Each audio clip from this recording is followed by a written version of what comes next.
Hey guys, I wanted to do my commentary for Kurog finally, even though it's quite late. I apologize for the delay. But yeah, here it is.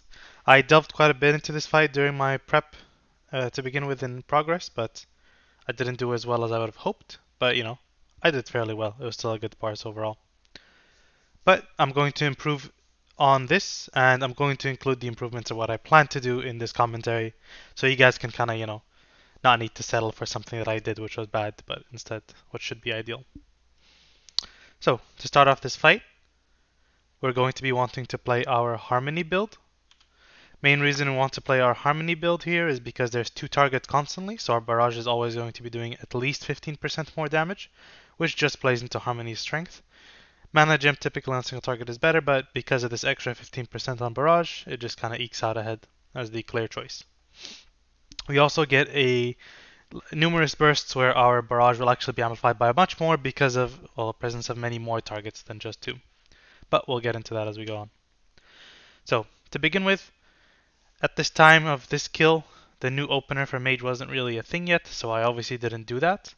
But normally here what you would want to do is you would want to Arcane Blast into Orb, and then you would drop your rune, and then you would do the new opener. I'm not going to go into the new opener in super big detail, so I'm just to kind of say it off the bat really quickly. Essentially, you're going to be spamming Arcane Blasts, and you're going to weave in missiles when you get more than 2 clear castings, or 2 clear castings.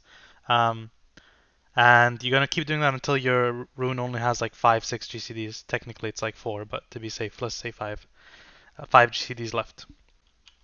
So, relative to what I do in this video, which was wrong, I would probably be starting my burst about 5 seconds later than I did in this video. So let's just pretend our bursts are 5 seconds afterwards, right? But we'll kind of see that as we go. Just kind of, doing my regular rotation. So my burst would probably be starting around, maybe like instead of having surged 6 seconds ago, I'd probably be starting my surge cast around now. And then this is a great time to kind of, drop my rune as I'm moving.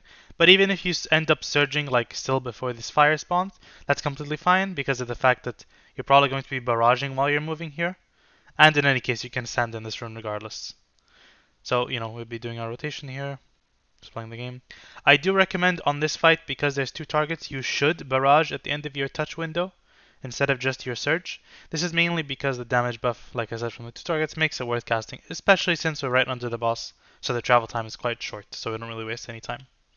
I don't think I did that here in this video, unfortunately, but yeah.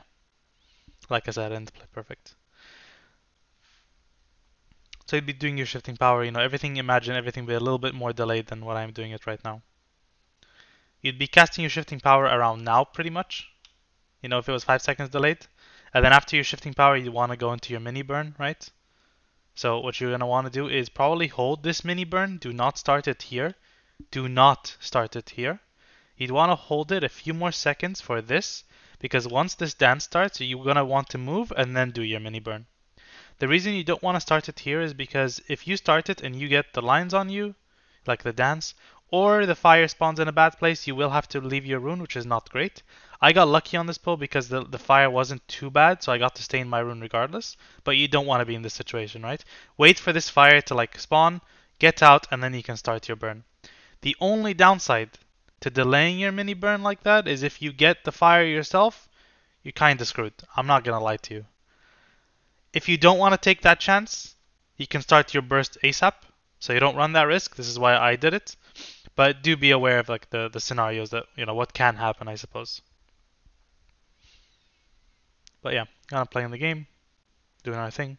Remember, barrage at the end of your touch. Here I barraged early because I was and I couldn't do anything else. It is what it is. Alright, so I'm kind of now right at this point, so I'm kind of trying to buy 3 seconds for my evocation to come back. So I'm going to be, doing my Nether Tempests, doing my Ice Novas. I could even throw my barrage out here because I'm going to have 10 seconds after my evocate to rebuild my Harmony. So don't be too shy about that. But I end up regenerating a bit of mana, and I'm in an acceptable range now to evocate. You want to evocate when there is 25 to about 18 to 20 seconds left of your Touch of the Magi. That's the sweet spot. If you're delaying your evocate like longer than that, you're losing out on good damage in your burst because of, like pocking impetus and all that good stuff prior to your burst, setting up your 4-piece, etc. You want to set that up, right? If you're ever evocating and then going into your big burn straight away, that's just a big mistake. You're making your life way harder than it needs to be mana-wise, and you're losing damage for it for your big burn. So don't evocate late. You can evocate once again between 25 to 18 to 20 seconds left of your Touch of the Magi. Your Siphon Storm will last, I promise you. Anyway, we're going to continue playing the fight here. I'm not going to cover all the small rotational things. I assume you guys would know how to play by now at this point. Especially on Kurog. This burst here, if we remember that we delayed all our other burns by like 5-6 seconds, this burst would also be delayed by 5-6 seconds, and you would start it right after this dance. So once again, it makes your life easy. If you want to send your burst ASAP, like I said earlier, what you do is exactly what I did here. You Rune Radiant, do your 3 Radiant Spark stacks, and then you can Surge on the move, which is what I did here. And it works out perfectly for me, but also, you know, I did miss out on the other, like, you know, I got lucky in this pull, so to speak. On other pulls, I definitely lost my rune a little bit on the mini burn prior. Now, you might ask me, well, why would you want to delay? If you delay your burst, aren't you going to lose uses? And the answer is no, and we'll find out why in a second. So we're kind of approaching the end of this phase, right? So notice here, I'm not going to shifting power. You might ask me, why are you not shifting powering? You know, you usually always do it after your big burn, right? Usually you do, but the thing is here, shifting power in general doesn't do damage, right? And instead, we're going to utilize the downtime that's going to happen at the end of this phase instead to shifting power. Maintaining our damage and always being casting damage spells is the most important thing, like by far. And so typically we want to cast our useless abilities when there is nothing happening, right? So you'll see in a second when he phases. The moment he starts jumping into the middle, I'm going to shifting power. The reason for this, once again, is like basically in this period, if I had shifting powered before, I would have not been DPSing for 3.5 seconds, and now here I'd be AFK for 3.4 seconds, which is bad, right? I would be wasting 7 seconds of damage. Instead, I did damage then, and now I'm shifting now, so I'm kind of gaining 7 seconds of DPS, so to speak. And you might think, okay, well, I'm wasting cooldown reduction. Yeah, I am, but it doesn't matter. If I shifting early anyway, I'd be waiting for this rune. Now, this is kind of why I was saying you could delay your earlier uses. Look at my Rune of Power now. I would be ready to go, but I still have 2 more ticks of shifting power. So technically, I'm wasting like 6 seconds of my shifting power with the way I'm organizing my cooldowns now. I could really reallocate those like 6-7 seconds to instead holding my cooldowns earlier in the phase, right? To gain more value out of them. That's why holding is good. You can see my touch is ready, which means that, you know, I could have started my burst 10 seconds ago, which means I could have delayed up to like 10 seconds. Maybe not 10, it's like more like 7, but you get the gist, right? I could have stalled. Here you do a mini burn. Most of the time I do my mini burn on this ad here, the Thundering. There was once or twice I did it on the Fire ad, but I'll get to why later. Make sure you turn so you don't get LOS on that cast. You're doing a rotation. Make sure once again you fit your barrage at the very end of touch during this phase. You're kind of gathering up. Barrage at the end of touch because there's 3 targets. Anytime there's 2 targets plus and you're playing Harmony, you want to barrage at the end of touch. Otherwise, you want to hold it for the end of Surge. Not much to say here. Just, you know, keep pressing your buttons. I will be evocating now. I should be evocating right now. There we go. That's the latest you want to evocate, right? 18 seconds left of touch. Now we want to start our big burn. So the reason why I mentioned the mini burn on the Fire ad instead, prior to this, is because if you look at the Thundering ad now, right now for my guild, if I big burn on the Thundering ad, it will survive, and it's good because I'm going to get Execute barrage damage in my big burn. That's excellent. If this ad was too low, then I wouldn't be able to barrage, I wouldn't be able to big burn on it because it's gonna die and my Touch of the Magic is gonna be wasted. So then I would have to do it on the Fire ad if I wanted to like last the whole burst, which is bad. Because then I'm like the Thunder ad won't die, it's gonna take extra time. Instead of wasting my big burst on the Fire ad, I could have just sent a mini burn on the Fire ad earlier, so I can do big burn on this ad, and it will basically die at the same time. It's as if I just never swapped off it to begin with, you know what I mean? The moment you don't have that fire, blink to safety, straight away so you can start setting up your big burn. Do not walk with your guild or whatever. If you do not have fire, you can go wherever the hell you want, get safe, start your burn, right? Notice here I do not use my trinket, very important. I'm going to hold this talent trinket for P2, but we'll get there when we get there. In any case, I'm going to do my burst here. You can technically do your AoE burn. I do not recommend AoE burning here. Just do the single target burn. It's much better. Much, much better. As you'll see, we get our execute touch finished, and then the ad straight away dies. Perfect timing, explodes and everything, did damage and everything. We're just gonna move here, be a bit efficient. And notice here I'm kind of moving. You can shifting power already if you want, but I'm gonna hold it for a little bit. No real reason. It doesn't really matter. You can shifting power straight away if you want. Do not send mini burn on this ad. Instead, we're gonna save it for the boss. But most importantly, we want to send it ASAP on the boss. So what you want to do is you want to start casting your Rune and Radiant on the boss like right before he comes out. So you see here I wait a little bit, I'm milking it, and now I'm casting Rune, Radiant. I got a bit unlucky because I got the fire on me. The ad should have been dead. But now the boss is out and I already have Rune Radiant up. I'm instantly blasting, Unfortunately, I'm not in my Rune because I got fire, but hopefully that doesn't happen to you guys. I get back in with Palm, do my touch, everything is golden, Now I'm sending my burst. You want to send it like this because you'll see on the next set why you have to send it ASAP. Because somebody smart might say, oh well, you're losing some cleave damage on this Earth ad, right? If like your whole touch of the Magi, the Earth ad just spawned. Why are you wasting all this cleave damage? You'll see on the next big burn instead. This is a mini, so it's not huge.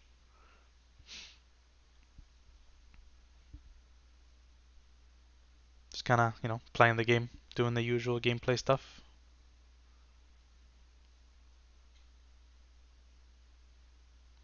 And now, for the next mechanic, the rings, right after this ring, right after I move in, that's when I want to go. Few notes here to note. Well, few things to note, I should say. Let me rewind a second. I evocate here. I evocate a little bit late, but it's fine. I should have evocated 2 seconds earlier, and as soon as that evocation finishes, you want to lust. You want to lust on cooldown on this fight. On cooldown. Like right here, it's up.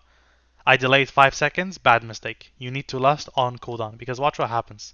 If I was lusted already now by 2 seconds, 3 seconds, I'd be building my 4-piece charges, I'd be building my impetus, like potentially getting proc chance, and then you send that burst as soon as you get through that ring, right? As soon as you get through the ad ring, you send your burst on the boss. So now I should have Nether Tempest first, and then my Arcane Surge would hit on all the small ads and the big ad, and then after my Surge, I would be Barrage, Touch. I do an Arcane Blast here because my touch wasn't ready, which is my mistake. But you do not want to Arcane Blast here for the last. You definitely want a Barrage because it's Cleave. Even though you have Lust, you want to prioritize the Cleave part. So you just Barrage Touch and it would hit all those ads. It would be insane damage. And now you're just spamming Cleave. Missiles, get your blasts out. You're just doing so much DPS right now. If you had held your mini burn even 2 seconds, these ads in your guild will probably die. And your touch is not going to explode on them. Instead, if you see here, my touch explodes, instantly the ads are dead, It did like 1 million damage if you can tell over here. If my burst was delayed even 2 seconds, this ad would be dead. Some other ads might have been dead and I would miss targets. That's why you send your first burst ASAP. Your first mini burn on this phase. But other than that, we're kind of doing the usual thing. We're going to shifting power. And here my next timer on this fight is I want to move in after the second ring here and do my mini burn. I do not recommend this anymore. I would actually recommend you stall this mini burn a little bit more. So I start at 5:05. I would recommend you probably want to stall this mini burn about 6 seconds. So maybe start at 5:12. Like let's say I start my mini burn right now, right? Ads are spawning in 3 seconds. I would need to Rune Radiant, 4 blasts, Nether Tempest, Rune Radiant, 4 blasts, Nether Tempest. That's 7 GCDs. So let's say 5:21 or 5:20 would be my barrage timing, which would be right 21 right now. Pretty good timing if I had just pressed my barrage right now, If I just pressed barrage right now, 5:21, I would cleave 4 targets, and then I'd have touch on the boss, and I'd be funneling into the boss once again. I'd be slamming, and then at 5:31 it explodes right now on top of all the ads, hits the earth ad, everything is perfect. Yeah, it's great. You could even, if this ad, the Earth ad is like alive for a lot for you guys as guild, you could probably send it on the Earth ad, but the boss typically is an execute anyway at this point if your guild's doing good damage. So I don't really miss out much. But yeah, all these ads would be dead because you did your burst better than me. And then you kind of just full send. Do not evocate yet. keep pumping the boss because it's the same thing as shifting power, right? Why evocate now when there's downtime later? Just keep sending on boss, keep doing effective damage, keep doing DPS during the time that you can, and do your non-damage abilities during the downtime. Very, very important. So now I evocate straight away. I shouldn't have even done that last Arcane Blast probably. And now I'm going to be doing my burst. Notice that if you had delayed your burst, you would still be able to send it right here. Because all my cooldowns are up. I didn't need to stall I stalled my cooldowns for like 10 seconds. If I delayed my previous mini burn, I would have still have my cooldowns now. So you can still send your cooldowns right at this point, which is what you'd want to do. You send them, you could even wait until the ads are a bit more grouped before you send, just so that you can group them, because the mini burn after this is not on cooldown. Once again, you're going to be delaying a little bit. But, we'll get there when we get there. I'm sending good, touch explodes, everything's golden. I do my palm at the end of my rune, and at the end of my touch. I barrage at the end of surge, everything's going great. I'm going to shifting power here, and now I'm going to mini burn. This is the one that I would recommend not to send straight away.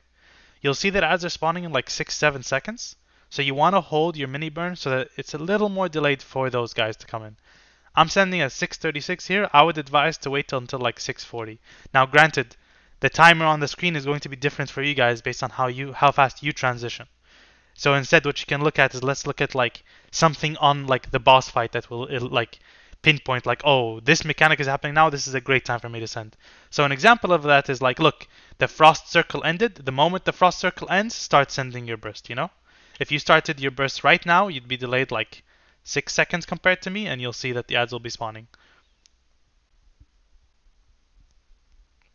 So you would be applying your touch around now, and then now we have 10 seconds to be funneling this touch instead of my timing, right? You'd have touch of the Magi up right now for like 1 or 2 seconds. You're like blasting, you're doing so much fucking damage. You're just destroying everything. And then, the ad would die and touch explodes. If you're worried about the frost ad dying too fast, then you can do it on the earth ad, but it probably won't die too fast. So you'll be able to get your full touch off. Now the reason it's fine to delay that burst is because our next burn will be a big burn that you want to send on the boss in P3, not at the end of this phase. As you can tell now, I should be evocating soon to like start my big burn, but the ad is like almost dead, so like I can't really send it here. But I'm gonna have to delay it for the boss. That's why it's okay to delay that mini burn in the intermission. So here I'm just kind of doing damage. And once again, we care about boss damage the most, not necessarily this ad damage. So we want to evocate before the boss comes out, and that's very, very important. Something really interesting about this boss is this very last phase, you only have 1 minute and 30 seconds-ish to full send on the boss. Like 1 minute 35 at the very most to send on the boss. That means we need to slam our cooldowns on cooldown. On cooldown in the last phase. But you need to be starting ASAP. So you'll see here, I'll evocate. I should be evocating very soon now. There we go. And I'm going to once again do the Rune Radiant on the boss before he comes down. Right? I got scared here because the ads were spawning and I don't want these ads to spawn, so I sent one more missile. But I should be Rune Radianting the boss here. It ends up not being too bad. I'd wasted like 1 GCD, but that's okay. And I'm instantly sending my big burst. Right? Nothing crazy. We don't care about the cleave damage on this frost ad because, the frost ad's never going to die. You just want to full send the boss. Kind of doing my rotation. Make sure you land your barrage and touch since it's execute. Big damage. And as soon as my surge is over, I want a shifting power. See? Shifting power straight away. Make sure you dodge these. Very important. Use your ice flows to dodge. Or shimmer if you should be playing ice flows here. My mini burn is ready, so I should be mini burning right now. I don't know why I delayed, it's a mistake. Do not delay your mini burner here at all. Just send. Barrage touch, good. And now you're just, doing the typical rotation. Remember, you send, if you get this like frost soak, you can move out an ice block. It's unfortunate timing. Your touch should be about done. Because I delayed my burst by 1 second, these pillars explode by 1 second. So if you do it perfectly, you probably should be able to finish your mini burn and then block last second. It's a little risky. If you want to play it safe, you can block 1 second early and like waste the last second of your touch. Not the end of the world. but technically it's doable. I delayed 1 second, so it looked a little bit more close. But yeah, so now I'm about to finish like my, my mana bar, so I can evocate again. My touch is 25 seconds, so I could evocate now, or I can wait 3 seconds more for my touch to be 18, and then I'm gonna press evocate. And now look at our lust timer, 2 seconds. So we're gonna get a third lust on this fight, which is amazing. But I delayed my lust by 5 seconds. I could have had lust before this evocate, which would make my evocate much faster, which is great. And it's gonna I'm gonna have some time left over anyway after the fight. And yeah, it would be great. In fact, I recommend that because we are going to get our final lust here, you could technically, if you're sure you're going to go the distance with the boss timer, you could hold your pot and trinket for this very last burn, so it lines up with lust. But that's really risky because if the boss dies early, you're missing out a ton of damage. That's why I sent my pot and trinket on the first burn in the last phase, instead of this one here. And that's why your trinket you hold for P2 instead of intermission 1. Because you're going to do it in the start of P1, right? And then you're going to do it at the start, middle of P2, and you're going to do it a third time here at the start of P3. That's kind of the only times you can really get good use out of it because of the cleave. But I would have lust now, 15 million. I'm going to do a big burst straight away. This rune is 1 second late because I delayed the previous mini burn by accident. You'll see here, let's say I started at 9 or 8:57. I'd be able to barely squeeze out. I would have already put up my touch by now if I wasn't delayed. 7 million. Touch would already be up pretty good, I'm going to be able to finish the boss basically. I don't know what just happened there, but yeah. You'll see here the boss dies with touch at 3 seconds, 4 seconds. If I started 2 seconds earlier, if I didn't delay, it would have been perfect. I would have fit a whole extra burn, big burn with lust. Would have gotten 20 seconds out of the third lust. Big burn would have been great. It's a great way to eke out a bit of extra damage, So very, very important to squeeze out that first lust ASAP. Do your rune, radiant straight away on the boss before he even comes down. You could even do your first arcane blast before he comes down. Because getting this last burn is so, so valuable if you're going to go all the way to enrage. If you're not going to go all the way to enrage, then you should just prioritize on getting one perfect big burn in the last phase and then one mini burn in the last phase. That's all you're going to be able to do basically. But if you are going to go the distance, you can hold all the way until, get your first big burn in P3 straight away. ASAP, do your rune radiant before the boss comes down. Even one arcane blast is doable. Do your mini burn on cooldown on the last phase, and then do your big burn ASAP on the last phase again at the very end with your lust. And then yeah, the fight dies. Congratulations. I hope this video has been helpful. I'm trying to go a little bit faster because I know these commentaries get pretty long and I talk maybe too much, but I want to include all the detail for you guys. Let me know if this faster format kind of works. If I'm going too fast, let me know. I know I have a habit of talking too quickly. If my whole talk of, skipping the fundamental rotation stuff and just kind of focusing on the fight has worked as well, you like that more, let me know in the comments. If there's any other feedback, please let me know so I can improve these videos for you guys. Make sure you join the Discord if you haven't already, etc., etc. Yeah, all the good stuff. Thank you for watching, and I'll see you in the next one.